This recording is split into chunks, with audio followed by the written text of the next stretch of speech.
Welcome to the deep dive. We know exactly why you're here. You want to audit these massive, complex events and pull out the actual high-signal insights. Right, without just drowning in the noise. You want to understand the real architecture of these things from the inside out. Exactly. So today, our mission is to dissect one of the most catastrophic corporate cyber attacks in recent history. We are talking about the 2023 MGM Resorts hack. Yeah, it was a massive event. But, and this is key, we're not going to be sitting here reading lines of malicious code or, auditing server configurations. No. We are putting the actual human beings involved in this event under a psychological microscope. Because that's where the real failure happened. And to do that effectively, we've pulled together an incredibly rich, cross-disciplinary stack of intelligence for you. Yeah, we have a ton of material to get through. We do. On the technical and tactical side, we've got the 2025 Verizon Data Breach Investigations Report, the SANS Security Awareness Report, and the detailed incident breakdowns of how the threat group, known as ALPHV or Scattered Spider, actually executed this breach. But because we're really focusing on the wetware here, the human element, we are filtering all of that raw data through some of the absolute heavyweights of behavioral psychology. Right. The psychological framework is crucial. So we are layering in Chris Hednagy's social engineering, Chris Voss's Never Split the Difference, Robert Cialdini's influence, Joe Navarro's What Everybody is Saying, and Edward Bernay's propaganda. Plus Naval Ravikant's Almanac. Yes, and the absolute core of our framework today, which is Charlie Munger's legendary speech on the psychology of human misjudgment. Synthesizing all those sources really allows us to frame this entire deep dive around one highly specific and honestly very troubling phenomenon. It really is. We are going to examine how a simple 10-minute phone call created what Charlie Munger calls a Lollapalooza effect. A Lollapalooza effect. Yeah, which is this devastating convergence of three specific psychological biases. And this convergence completely paralyzed a multi-billion-dollar corporation's technical response. Think about the irony of that for a second. Usually when you or I talk about securing something incredibly valuable, there's this expectation of physical invulnerability. Right, like a fortress. Exactly. If we're talking about a modern bank vault, you picture titanium walls that are 3 feet thick, a grid of laser beams, maybe biometric retinal scanner. A vault door that weighs more than a commercial airplane? Yeah. The entire paradigm is built around making the perimeter physically impenetrable by brute force. And yet, if you step into the world of modern enterprise cybersecurity, that titanium vault paradigm is just completely irrelevant. It really is. A threat actor sitting 3,000 miles away doesn't waste time trying to drill through the digital titanium. They don't attack the cryptography. Why would they? Right. They pick up a phone, call the security guard standing outside the vault, perfectly mimic the voice of the bank manager, and basically leverage human biology to compel that guard to just hand over the keys. It's terrifying. The most vulnerable piece of hardware in any modern tech stack isn't the server, and it isn't the firewall. It is the human brain. So let's look at the anatomy of how that brain gets hacked, because this kicked off an $8.4 million a day heist. That number is just staggering. It's unbelievable. According to the tactical breakdown of the ALPHV incident, the threat group Scattered Spider, they didn't start their operation by writing complex zero-day exploits. No, they went on LinkedIn. They scoured the platform to identify a specific current MGM employee. Yeah, they mapped out this person's role, their probable access levels, and exactly where they sat in the corporate hierarchy. And that open source intelligence gathering, that's the foundational step in the professional social engineering framework that Chris Hednagy outlines, right? Exactly.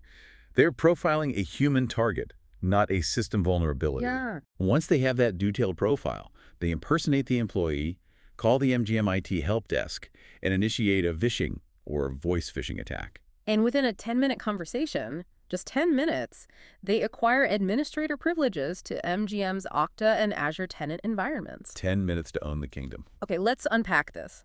Why spend 100 hours writing complex exploit code when you can just ask for the password?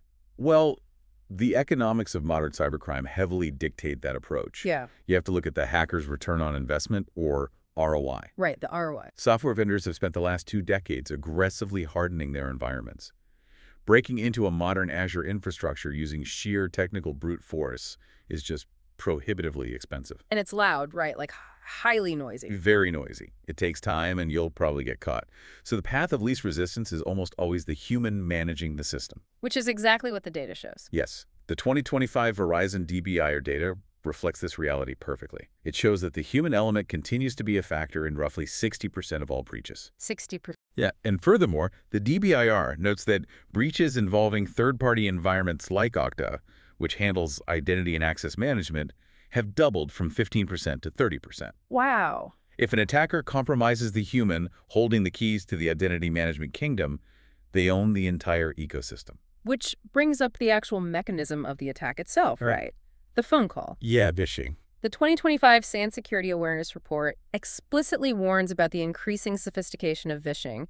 But if you're an attacker, why take the risk of speaking live? It seems riskier, sure. Right. Why not just send a highly crafted phishing email? It seems like a live phone call would introduce way too many variables, too many chances to mess up the script or get nervous. That's a logical assumption. But a live voice interaction fundamentally changes the neurobiology of the interaction. How so? Well, Joe Navarro's insights in What Everybody is Saying explain the underlying mechanics of this perfectly. Oh, the ex-FBI agent? Exactly. Navarro specialized in nonverbal communication. He points out that the human limbic system, which is the primitive emotional center of the brain, processes threats and social cues far faster than the prefrontal cortex processes logical rules. So the emotion hits before the logic even boots up. Precisely. And we tend to think of nonverbals purely as visual cues, right? Facial expressions, body language, that sort of thing. Right, but you're on a phone call. There's no visual. Exactly. But Navarro emphasizes that the tone, the timbre, the pitch, and the pacing of a voice carry immense nonverbal weight. So even without a visual, the attacker is essentially transmitting dominance or urgency or distress directly into the victim's amygdala just through their vocal cords. Yes, they sound like a stressed executive who is locked out of their system and is going to miss a massive deadline if they don't get immediate access. And the IT worker's limbic system just registers those auditory distress signals and responds with this biological desire to alleviate that social tension. The attacker is essentially hijacking the IT worker's empathy and conflict avoidance mechanisms. They modulate their voice to project just enough corporate frustration to trigger a compliance response. I have to push back here, though. Sure. If you're listening to this and you work in any sort of corporate environment, you know that an IT help desk is subjected to relentless mandatory training specifically designed to spot this exact scenario. Oh, absolutely. We all take those modules. You sit there, you click through the videos. So why doesn't that conditioning kick in? It's analogous to a trained bank teller handing over cash just because someone in a nice suit sounded incredibly confident. Where is the friction? The SANS report provides a brilliant diagnostic framework for that exact failure, which they term the curse of knowledge. The curse of knowledge. Yes. The architects who design cybersecurity training are highly technical, highly analytical individuals. They build robust protocols that make perfect logical sense to someone thinking abstractly about risk. Right, sitting in a quiet office drafting a policy. Exactly. But they fail to account for the neurochemical reality of the actual workforce under pressure. Because the training is just a sterile, theoretical video watched in a low-stress environment. Exactly. When real, immediate human pressure is applied, when a voice on the phone is conveying urgency and frustration, the theoretical training is simply overridden by millions of years of evolutionary programming. We all know what a buffer overflow does to a server, right? It crashes the logic by flooding the memory with more data than the allocated space can handle, which allows an attacker to inject malicious code. A classic technical exploit. But Chris Hadnagy argues you can do the exact same thing to the human prefrontal cortex, the human buffer overflow. It is a phenomenal way to understand the limits of human cognition. Tell me more about that. Well, the human brain, particularly working memory, has a strict buffer limit. We can only process a certain amount of novel, complex, or emotionally charged information simultaneously. So in a phishing attack, the social engineer intentionally floods that mental buffer. They do.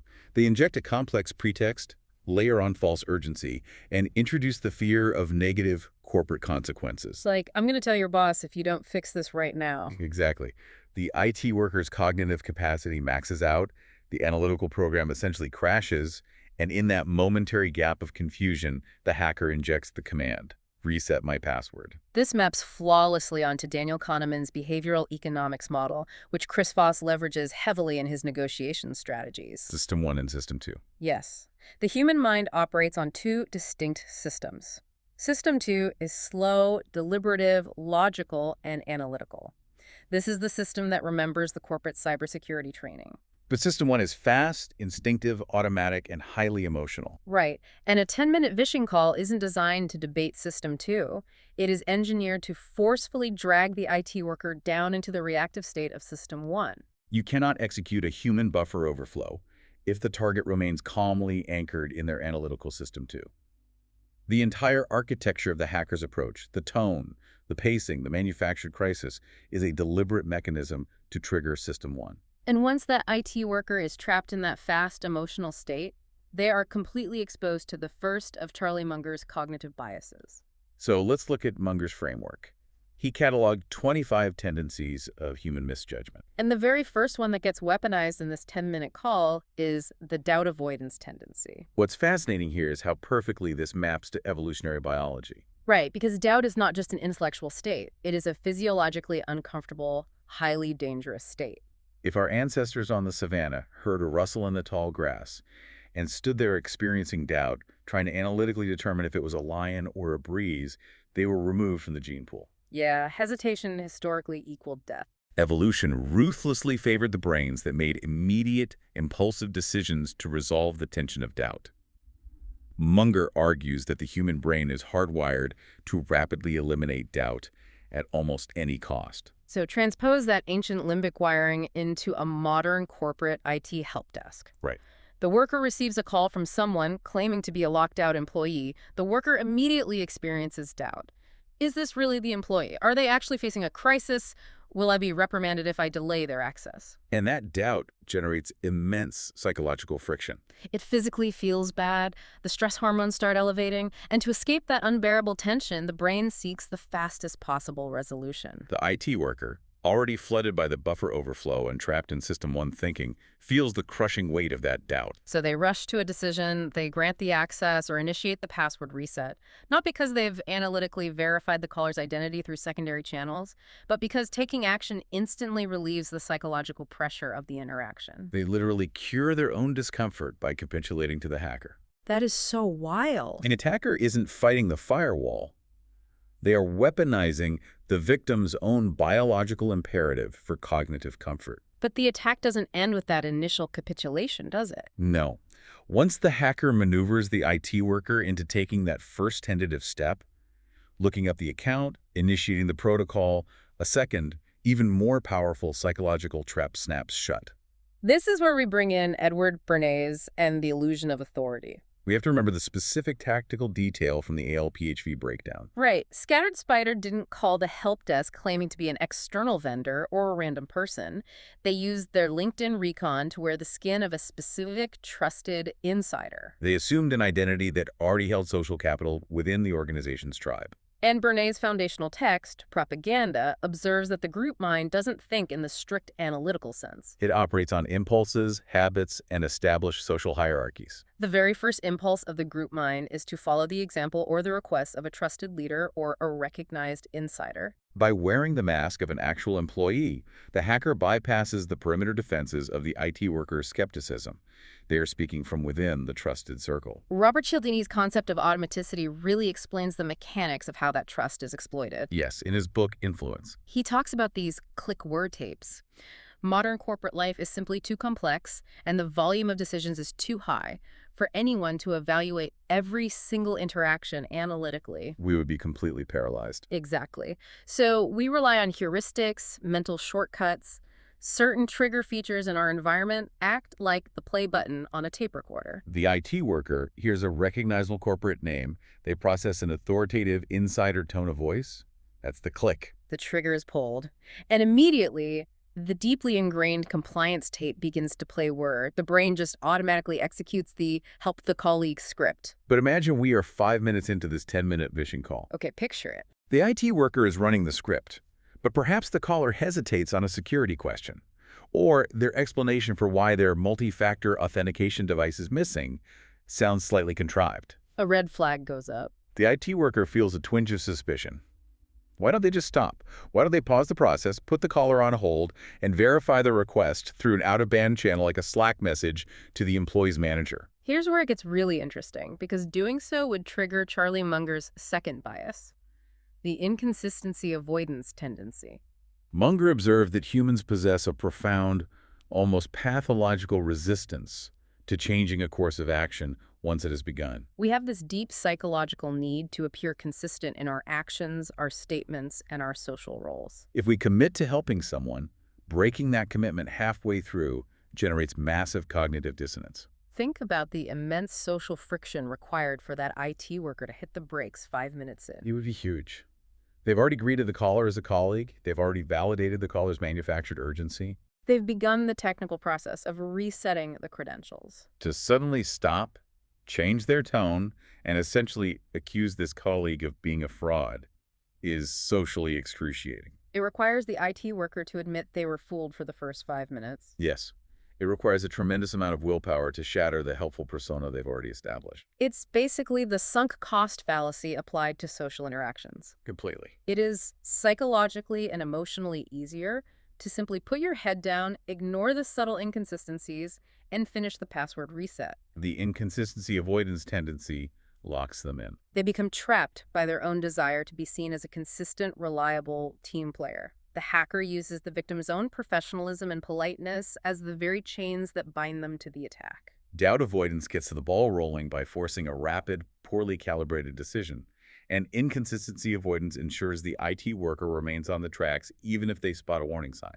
And by the time that 10-minute call concludes, Scattered Spider has bypassed every layer of physical and digital security and possesses administrator privileges to the absolute core of MGM's network. Which brings us to the devastating aftermath and the next phase of our audit. Right. The narrative shifts here from a surgical, localized infiltration to an absolute system-wide paralysis of a multi-billion-dollar empire. The psychological focus moves away from the single IT worker and targets the executive and security leadership at MGM. According to the source documents, the timeline accelerates rapidly the following day. MGM's internal security team detects anomalous traffic within their network. They realize the perimeter has been breached. An ALPHV, displaying an incredible level of brazenness, essentially admits they are inside MGM's Okta server sniffing passwords. The threat actors are literally in the house, watching the security team watch them. So we have to look at MGM's response. How does a highly sophisticated enterprise security apparatus react to this intelligence? Well, they initiate a massive, hasty, and incredibly aggressive deactivation of their Okta Sync servers and their essential infrastructure. They literally start pulling cables and unplugging the hotel from the digital world. The operational consequences of that reactive decision were staggering and immediate. It's difficult to overstate the physical reality of what happened on the ground. The central reservation systems collapse. Guests arriving in Las Vegas cannot check into their rooms. The digital room keys malfunction, leaving thousands of guests literally locked out in the hallways. And the slot machines on the casino floors, which are the absolute, undeniable lifeblood of MGM's revenue stream, go completely dark. The entire physical and digital operation of one of the world's largest hospitality empires grinds to a devastating halt. We have to analyze the decision-making process that led to this. Why did highly trained executives and security chiefs execute a protocol that caused maximum possible damage to their own business operations? Once again, Munger's framework provides the exact biological diagnostic with the third bias, the deprival superreaction tendency. Munger's uses a very simple, relatable analogy to explain the panics of loss aversion. Right, the $10 bill. Exactly. If you give someone a $10 bill, they experience a certain measurable baseline of pleasure. Makes sense. But if you take that exact same $10 bill away from them, the displeasure they experience isn't proportional, it is wildly magnified. The psychological weight of a loss is vastly heavier than the joy of an equivalent gain. And Munger intentionally adds the prefix super to the reaction because it goes beyond mere loss aversion. He uses the example of trying to take a bone out of a dog's mouth. Right. When an animal or a human executive is threatened with the sudden forceful deprival of something they possess and control, they don't just react with disappointment. They react with an irrational, almost violent intensity. They overreact wildly to protect their territory and their assets. So if we map that onto the MGM executives, it explains the chaos perfectly. The leadership team realizes there is an active, hostile intruder inside their network. Their proprietary data, their customer information, their absolute dominance over their own digital environment is being suddenly threatened with deprival.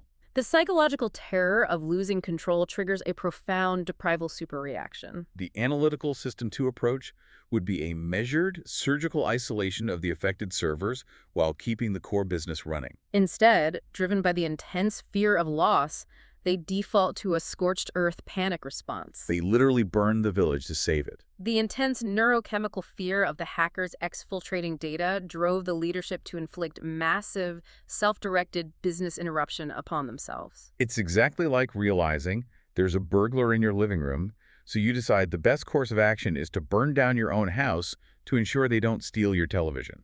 You've technically stopped the burglary, but you've caused the maximum possible destruction to your own life in the process. And the ultimate tragic irony of this response, as detailed in the ALPHV incident breakdown, is that the scorched earth tactic failed. It didn't even work. No.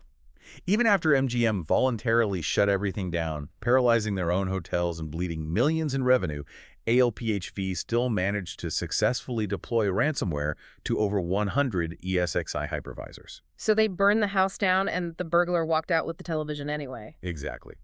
The reactive, panic-driven shutdown didn't save their infrastructure. It merely accelerated and amplified the business interruption.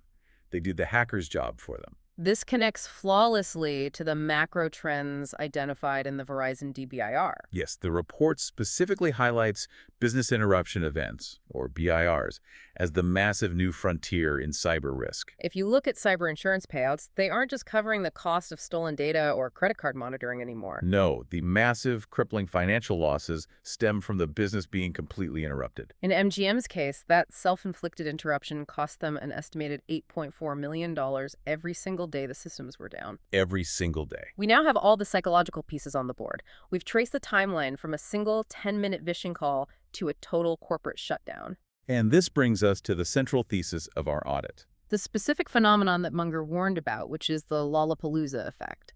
If we connect this to the bigger picture, Munger coined the term Lollapalooza effect to describe the extreme, nonlinear, and frequently catastrophic outcomes that occur when multiple psychological tendencies act together, simultaneously, in a self-reinforcing feedback loop. It's not an additive effect where one bias plus one bias equals two. It's a compounding effect. When these biases lock together, they amplify each other into an unstoppable psychological avalanche. Let's synthesize exactly how this Lollapalooza materialized at MGM. It begins at the ground level, at the help desk, with bias number 1, doubt avoidance. The attacker applies intense social and auditory pressure. The IT worker experiences the painful friction of doubt. To relieve that biological discomfort, they abandon System 2 analysis, default to System 1 impulsivity, and rush the decision to initiate the password reset. Then, bias number 2 immediately locks in the advantage: inconsistency avoidance. Once the IT worker takes that first action, the immense social and psychological cost of reversing course, admitting they were duped, and breaking the established social contract keeps them paralyzed. The automatic click, where compliance tape plays through to the end, handing over the administrative keys despite any subtle red flags. Then, the psychological contagion spreads upward to the executive leadership with bias number 3, deprival superreaction. Facing the sudden, terrifying threat of losing control over their network, the leadership team loses their analytical equilibrium. Driven by the irrational intensity of loss aversion, they completely overreact, pulling the plug on their own infrastructure, blinding their security tools, and paralyzing their own revenue streams. Speed at the bottom, lock in the middle, and massive overreaction at the top. A perfect, lethal Lollapalooza. And we have to analyze what the attackers are doing while this Lollapalooza is playing out. Right, because they aren't just sitting idle. Exactly. While the MGM executives are frantically pulling cables, while the slot machines are shutting down and the lobbies are filling with angry guests unable to access their rooms, the hackers are leveraging this self-inflicted physical chaos to their absolute advantage. This brings to mind a brilliant strategic insight from Robert Greene's The 48 Laws of Power. Specifically, Law 6, court attention at all costs. Greene uses the example of P.P. Barnum, the ultimate showman, who understood the mechanics of distraction. Barnum knew that every crowd has a silver lining.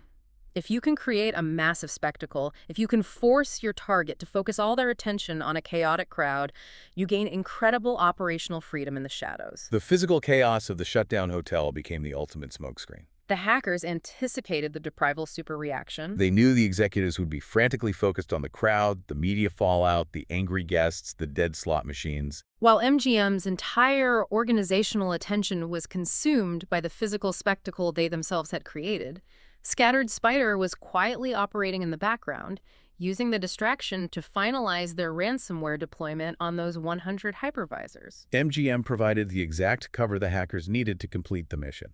It is a terrifying masterclass in psychological manipulation and timing. The attackers didn't just exploit the IT workers' psychology to get in, they anticipated, provoked, and exploited the executive team's psychological reaction to the breach to ensure their payload was delivered. If you are listening to this, whether you manage a massive cloud environment, run a small business, or simply navigate the modern digital world, you might be wondering how to defend against this. It is very easy to dissect MGM's failures with the benefit of hindsight. But the sobering reality is that every single one of us possesses the exact same limbic system, the exact same evolutionary hardware that was exploited here. We are all susceptible to a Lollapalooza.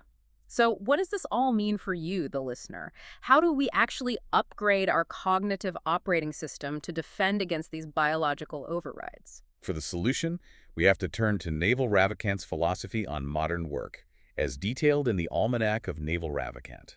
Naval makes a profound observation about the nature of the modern economy. He argues that in our current environment, hard work is vastly overrated, while judgment is critically underrated. We live in an era of infinite, unprecedented leverage. Consider the reality of that single IT worker at MGM.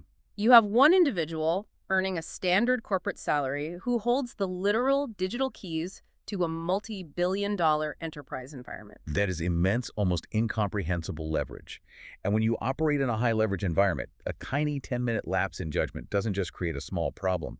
It creates nonlinear, catastrophic returns. One flawed judgment call resulted in $8.4 million evaporating every single day. Naval points out that Warren Buffett, who, not coincidentally, is Charlie Munger's partner, operates on a radically different timeline to protect his judgment. Buffett famously says he spends a year deciding and a day acting. He ruthlessly protects his analytical process from System 1 impulsivity. MGM executed the exact inverse of this model. Their IT workers spent 1 minute deciding, and the entire corporation suffered the consequences for weeks. The defense mechanism Naval and Munger both advocate for is a mental model called inversion. Instead of trying to be a brilliantly creative, flawless security architect, you simply invert the problem and focus entirely on avoiding stupid mistakes. Naval notes, I think being successful is just about not making mistakes. It's about avoiding incorrect judgments. In a high-stakes, high-leverage scenario, your primary goal is not flawless execution. Your goal is simply to survive the interaction without making a catastrophic psychological error. But how does a listener practically apply inversion in the heat of the moment? That's the real challenge. If you are sitting at that help desk, or if you are the executive deciding whether to pull the plug, and you feel that buffer overflow happening, how do you stop the Lollapalooza? This is where Chris Voss's tactical negotiation framework becomes essential. To defeat System 1 impulsivity and avoid doubt avoidance, you must force your brain back into the analytical system too. And the most effective way to do this is to actively, consciously hold multiple hypotheses in your head simultaneously during the interaction. The IT worker failed because they automatically accepted a single hypothesis. This is a stressed colleague who urgently needs my help. They anchored entirely to that narrative. Exactly. To defend their judgment, they needed the mental flexibility to hold a second, aggressively competing hypothesis right alongside it. Like, this is a highly skilled social engineer actively trying to manipulate me. By forcing yourself to hold both possibilities in your working memory, you require the logical, analytical part of your brain to continuously weigh the incoming evidence. You physically prevent the automatic click "were compliance tape" from playing because you are demanding that System 2 evaluate the data. Voss refers to this as hunting for black swans, the tiny, seemingly insignificant inconsistencies in a counterpart's story. If you are only holding the stressed employee hypothesis, you will ignore the red flags because of inconsistency avoidance. But if you are actively holding the social engineer hypothesis, you are suddenly looking for the black swans. You notice the slight hesitation when asked for a secondary identifier. You notice the urgency feels slightly manufactured. But you can only spot a black swan if you are consciously looking for one. If you yield to the biological pressure to resolve doubt quickly, you will remain blind to the threat. The Lollapalooza effect relies entirely on cognitive momentum. By forcing yourself to hold multiple hypotheses, you introduce analytical friction. You break the momentum, you stop the buffer overflow, and you reclaim your judgment. We have mapped an incredible amount of terrain today. We audited the scattered spider hack of MGM resorts, and we proved that it was not fundamentally a failure of firewalls, encryption algorithms, or endpoint detection. It was a cascading, catastrophic failure of human psychology. We examined how a threat actor bypassed millions of dollars in enterprise security infrastructure by executing a human buffer overflow on a single help desk worker. We saw how the limbic system's response to vocal timbre bypassed theoretical corporate training. We tracked Charlie Munger's cognitive biases as they combined into a lethal Lollapalooza effect. Bias number one, doubt avoidance. Force the IT worker to abandon analytical thinking and act impulsively to relieve the biological pressure of uncertainty. Bias number two, inconsistency avoidance, trapped them in the interaction, utilizing the social friction of breaking a commitment to prevent them from backing out once they started the protocol. And bias number three, deprival superreaction, caused the executive leadership to succumb to the irrational intensity of loss aversion. They panicked, overreacted, and literally unplugged their own multi-billion-dollar operation, doing the hackers' destructive work for them and creating the perfect physical smokescreen for the digital attack. It is a profoundly sobering case study for anyone navigating the modern world. Because, as Naval Ravikant emphasizes, in an age of immense technological leverage, your judgment is your single most valuable, most vulnerable asset. Whether you are an engineer managing a massive cloud network, an executive negotiating a high-stakes merger, or just an individual answering a strange, urgent phone call from someone claiming to be your bank, understanding these cognitive blind spots is mandatory. Knowing exactly how your own evolutionary wiring is designed to betray you under pressure is the ultimate form of leverage. The physical vault may be impenetrable, but the guard standing outside is human, and human biology can always be hacked. Which leaves us with a final, deeply chilling trajectory to consider, especially when we look at the warnings embedded in the latest DBRR and SANS reports. Yeah, the future implications are intense. We just spent the last hour detailing how easily a human hacker triggered a catastrophic buffer overflow in a trained professional using nothing but a 10-minute phone call.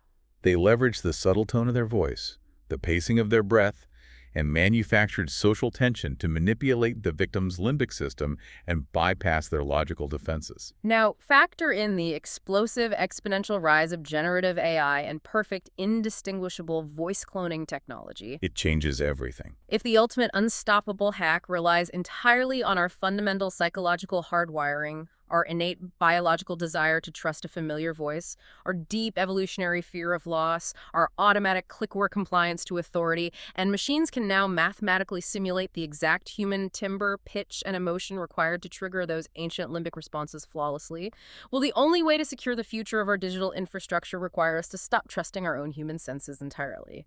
Something to think about the next time your phone rings.